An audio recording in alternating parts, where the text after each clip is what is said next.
Excellent. And that's a perfect time for Tom to join us. We have Tom Cahill. Welcome, Tom. Hey, Tom. Hey, hey, Joe. Good to see you. Great to see you Thanks too. For joining us. So I'm going to leave it to you two. We're wrapping up the day with the Fireside Chat between Joe and Tom Cahill. Tom is the Senior Vice President Director of Data Governance at Banner Bank. The stage is all yours, Joe. Thanks, guys. Tom, good to see you. Again, close friends. We've been colleagues for years. I don't know how far back we go, but several different companies that you've worked at. And why don't you give the audience a few minutes about yourself and your history, and then we'll jump into it. Sure. Well, Joe, pleasure to talk to you today. And yeah, it's been a while. So basically, been in the data management arena for many years. I won't go into specific companies or anything, but 20 plus years, starting with retail, large retail organizations, entertainment. Eventually finding myself in healthcare. Joe, that's where we spent a lot of time. And then basically coming up into the financial arena. So data management, data governance, a lot of fun stuff, a lot of big projects too. So pleasure, like I said, through the years working with you, Joe, and yeah, always good. And it's always good to talk. Yeah. So, you know, in the financial services space, I know that creating a business case, right? Change is hard, right? Change is hard technically, personally, emotionally, politically, right? But without change, right? And any part of evolution, either you adapt to change or you die, right? That's the life of evolution. And as we evolve, as technologists, we need to bring the company forward sometimes. Sometimes it's the company pulling the tech guys, but you know, it's that push and pull usually revolves around money, right? And you know, and what am I going to get in return for this investment that you're asking me for? And that's the topic of this conversation, is like, how do you go about generating a business case to get to the now, right? When you're with a company that's been kind of stuck in the past. And, you know, the challenge always is that the companies stuck in the past are still profitable, right? So when they're profitable and they're making money, now you're telling them to like spend money that they feel like they may not necessarily need to spend. And you have to prove why they need to spend it, right? And we've gone through this exercise together, you know, but I want to hear, you know, you are really the one on the hook, right? So why don't we just talk a little bit about, you know, a general process that you follow, you know, when you're talking about just even generating, you know, the different business cases as options, and then we'll get into like how we rank it and qualify it and all that, but let's talk about just like the process of doing it. Well, I think, and that's an excellent question. You're right. It's, yeah, what's in it for us? What's the benefit of it? And I mean, obviously being in right now in financial services, obviously you need to be able to do your math.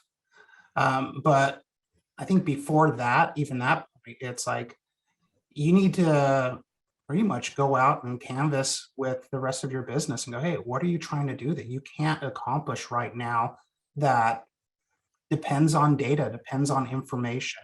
You need to go out there and talk to them, figure out what that is. And then take down those notes, start getting those business cases put together and go, okay, this is great, this is good. Because you get a couple things from that. One, obviously you get those business cases that later you can get the rank to and kind of tie out, but you also start telling a story. You start building relationships. And I think that's incredibly important, is the relationships and the partnerships that you forge along the way. So to me, that's a big thing. Go out there, talk to business cases, start compiling them, but also talking and building those relationships. Yeah. So that's like to me, the very first step. Another part of that is just kind of getting your current state, figuring out like, hey, where are we? I mean, if I go and I talk to business unit and go, hey, they want to accomplish this, can I accomplish it for them? Can I help them? If not, that also starts building that story that you want to tell. Yeah. And, I remember, coming up with like all the various use cases, right? It's like, helping the business imagine the possibilities, right? Because it's not always obvious, right? Because human nature is, you can't miss something you've never had, right? So if you've never had the ability to spin up an environment in less than a day, right? Or the ability to ingest a new data set and start having access to it within a day, right? Until you've done that, it's hard to appreciate the value of it, right? And I remember, going through use case by use case. If we were able to do it, right, what would the value be, right? Right. Right. So you want to talk a little bit about like that process and what that looked like? Well, I say once we got through kind of the process of like, hey, here's the different business cases, use cases. Okay, well, then you, like I said earlier, you've got to start doing your math. And a lot of that is the partnership. And in certain cases, it takes a lot of creativity. Because to your previous point, you're like, well, you're in this mindset. This is how it's been, and this is how long things take. And in some cases, you may not see the forest through the trees. So kind of building those out. But yeah, you're going to have to later sit down, do your math, figure out the costs, go through that kind of archaeological dig to figure everything out. And really, at least in financial institutions, and actually this has been everywhere, show your map. You'll say, hey, this is what it is, and show that you understand like the business case that you're and the use case you're trying to solve for.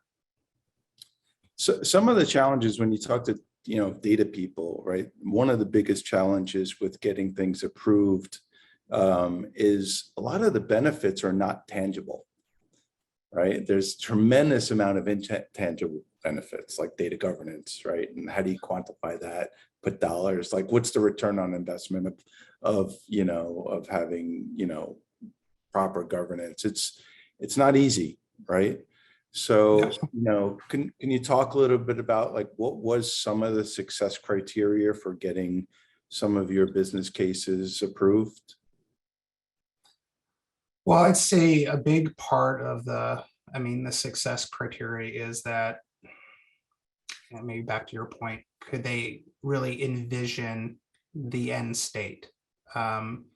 So being able to figure out, here's obviously the ROI on everything, here's the rate of return, here's kind of, again, all the math, but really making it tangible and telling a story that they could wrap their head around, go, okay, I can see that, I can envision that.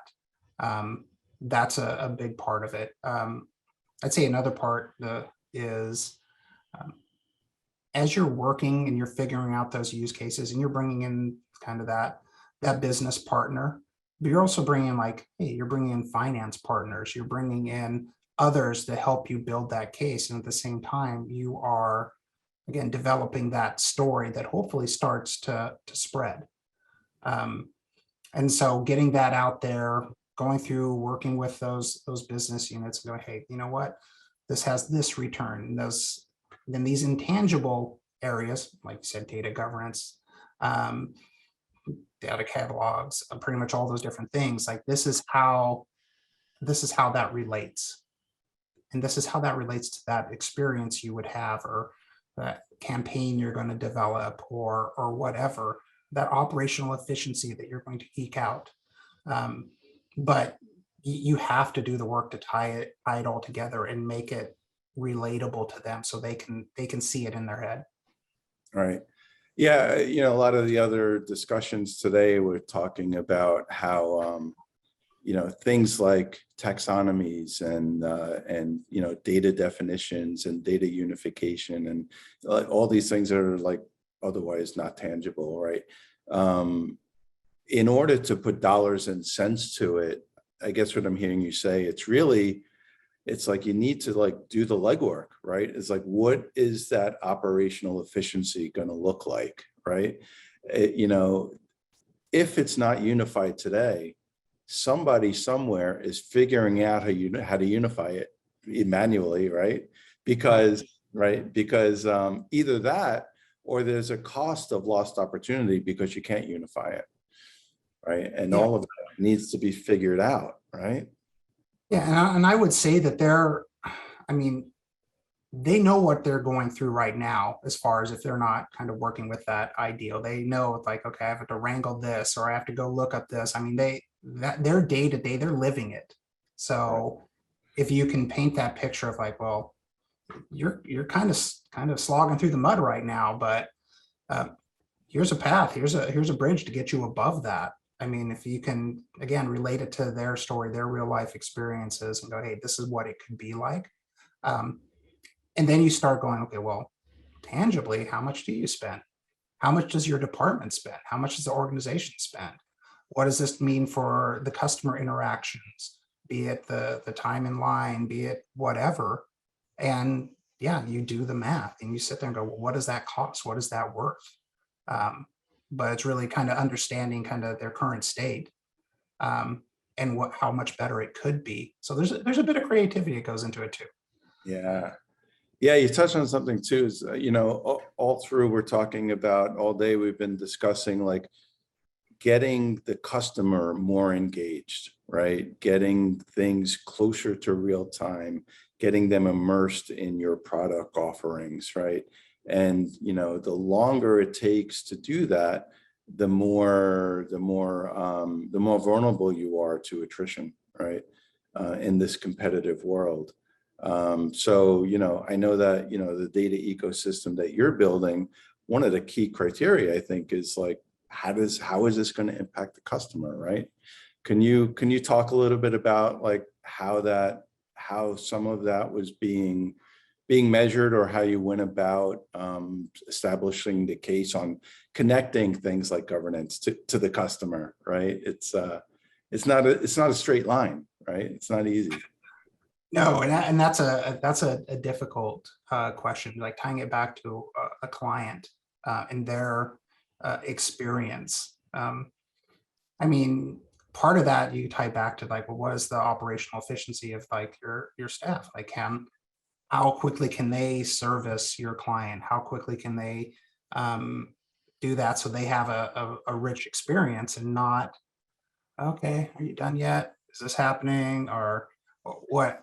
Pretty much whatever. But it's like really relating it back to that experience, which relates to attrition. So if they have a good experience, then yeah, hopefully they like you and they stick with you.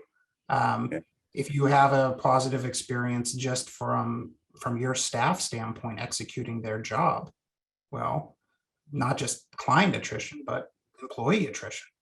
I mean, hey, how much do they really get to do their job versus kind of all that slog we talked about earlier? So experience is key, and not just client, but internally as well. That's right. Yeah, that's actually a really good point, because employee attrition is, if people aren't excited and happy about the data projects they're on, right, then they're going to go somewhere else, right? So that's also very, very important. Yeah, you know, a good way, you know, you talked about like painting the picture, right? So if the ultimate goal is to impact the client or customer experience, right, that's the tip. If we could have like an imaginary pyramid, right, that's the top of the pyramid. And then as you go down, there's so many dependencies to get there, right? And I remember, you know, when I wrote the book on ETL, the reason I wrote that book is because I would explain to executives like why it is it takes so long and costs so much money. You're just taking data from here and you're moving it over there. How could it take so long, right? And you know, And it's like, there's so many steps along the way, and ensuring quality and conforming and consolidating, right? And all of that stuff. And no one can visualize that, right? Because again, you can't miss something you've never experienced, right? So I think, what you were saying was that, yes, you start with the tip of the pyramid, but then you have to paint the picture for like all the things that need to be done to support it, right? The foundation of that pyramid, so that that customer could be happy, right? Yeah, there's so much that goes into it. And you even just explaining the process, I'm saying, just like, oh geez. kind of flashback. It's like, it's not just moving data from here to here, but yeah, it's just, that is the pinnacle that you strive to. But yeah, so much foundation needs to be beneath that for that to happen. It's hard to wrap it up and explain it in such a way that people can digest it. Yeah. Yes. So painting that picture, has to have some kind of roadmap, right? You're going to invest some money today. You're probably not going to see a return immediately, right? So how did you go about like communicating, the strategic vision, right? And helping people understand, like, year one, it's going to look like this, year two, it's going to look like this, year three, it's going to look like this. And then they're like, oh, I see. Okay. I get it now. Like, can you talk a little bit about that process? Well, I'd say it's a journey. That's for sure. With that, I think there's a combination of like, here's the short, medium, long term, here's the short term return, but I think it's a balance. I mean, I do think you have to strive to get some early tangible returns quickly to get confidence built. And hopefully you can balance that out with, hey, here's the longer term goals. And they're going to have great, pretty much benefits and payoff. But in the short term, hey, you've got this pain point here. Okay, we can't necessarily solve it with where we're at today. Let's partner up. Let's take care of that. Let's start building that roadmap. But it's a mix. It's a mix of the kind of the different length initiatives that kind of get you to that end state. And it's not an end state because, like you said, you're constantly evolving, but kind of moves the needle far enough ahead. So, but yeah, I think you need to be able to give some return and show some return fairly quickly. Yeah. And that's hard to do if you've been doing things a certain way. And so that's when you may have to look for some partnership to like, hey, how do we kind of get there, get from here to there quickly? Because what got you there, got you here isn't necessarily going to get you there. So getting some help on that front. But yeah, to me, it's like you've got to stage it out. And there's different kind of points there where you've got different milestones that you get a return. Right. I always say that the success criteria for phase one is to just acquire cheerleaders, right? If you don't acquire cheerleaders by the end of phase one, you're not going to get phase two, right? Right. And the way you get cheerleaders is to figure out like what is the best return on that investment, right? Yeah. And going through the rigor of figuring it out, right? And doing, like you say, you got to do the math. What about, did you consider, when you were trying to justify your projects, lost opportunity if you don't do it? Like the cost of doing nothing. Yeah, and that's a tough one because there's a lot of thought that goes into that, and you can literally just go down a rabbit hole, I think, and drive yourself crazy. So, I mean, for me, it's like, okay, what do we have from a business strategy standpoint that data, well, lack of data, lack of information is hindering. So yeah, lost opportunity. Yeah, it's like, oh, let's try to think of all those like negative situations where it's like, yeah, try to quantify those, and again, like you get stuck in that. So really, it's like, okay, what do we want to do? Can we do it with where we're at right now in the manner that we want to? If we can't, from a data standpoint, an ecosystem standpoint, then yeah, we've got to do something. And then you've got to start building the case, getting that support to do it. But the lost opportunities, I mean, in part, that's kind of brushing off all those other business cases you had and go, oh, geez, we can't do that, can't do that, can't do that. But I'd say don't drive yourself crazy. Spend that brain power in that use case that you can get partnership with, that you can really tie out. And the other ones go, hey, wouldn't it be great to be able to do this? Because that could have a tangible return. But yeah, don't die. To me, it's like, don't get too caught up in that. Yeah. Because there's a lot of them. There will be. Yeah, right. And because the most of the opportunities would be net new, and it's not proven that you'll actually get it, right? So you could really get your head wrapped around the axle with that, right? It's not trying to prove a negative in a way. So yeah. Yeah, exactly. What in your history and your past, what's the lessons learned, if you can have some like parting words of wisdom for people like on the verge of getting business case approval for building out a new data ecosystem?